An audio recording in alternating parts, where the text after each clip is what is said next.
Goeiemôre vriende en baie welkom by ons oordenkings op hierdie pragtige Vrydagoggend.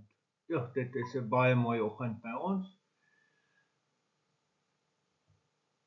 Ja, dit is 'n baie mooi oggend ook, want ons is besig om in ons huis die slaapies af te tel na vakansie toe. Kom agter, mense is moeg.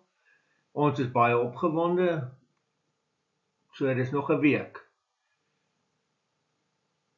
Dan kan ons op vakansie gaan. Laat weet my bietjie, wat is jou vakansieplanne? Wat is julle planne rondom Kersfees? Ons gaan baie bevoorreg wees dat al die kinders saam met ons gaan Kersfees vier. Ons gaan lekker daar in Boknes gaan kuier, lekker gaan kamp, net ontspan en net die gawe van God geniet. So ja, ons mag droom, ons mag uitsien na ons vakansies. Laat my weet, wat is julle planne? So tot dan het ons nog 'n paar oordenkings wat ons met mekaar gaan deel uit Johannes uit.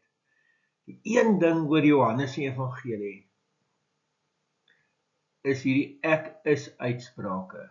In Grieks ego eimi. Hierdie ek is uitsprake van Jesus, waarmee hy eintlik mos dan kom sê, maar ek is God.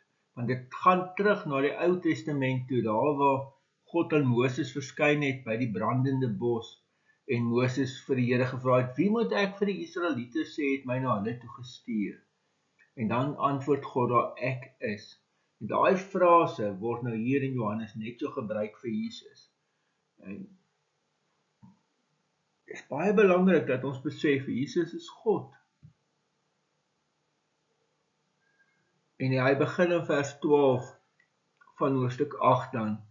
Toe het Jesus weer met hulle gepraat en gesê, ek is die lig vir die wêreld.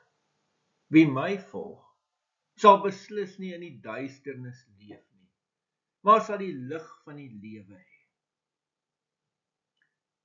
Geliefdes, hier is die realiteit. Lig verdryf altyd duisternis. Nie andersom.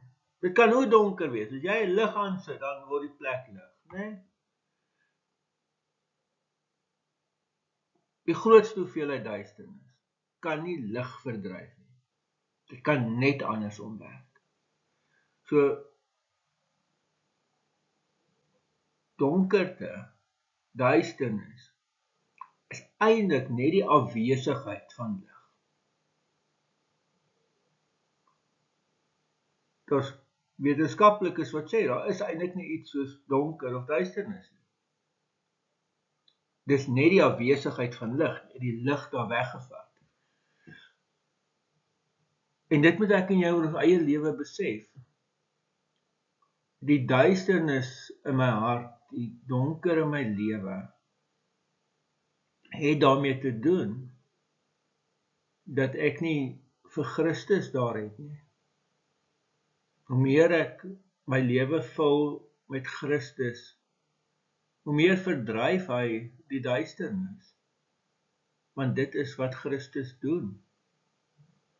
Die duisternis word verdryf. En vriende, as jy worstel met 'n stuk donkerte in jou lewe, met 'n stuk donkerte in jou hart, gaan fokus op Christus, gaan soek hom, want hy verdryf dit. Amen. Here almagtige God, dankie dat U die lig, die ware lig, na die wêreld gekom het. Ons vier dit in hierdie Kerstyd. Ja, Here, gee dat ons in hierdie lig mag leef. Amen. Vriende, mag jy 'n baie mooi en 'n baie geseënde dag hê. Totsiens.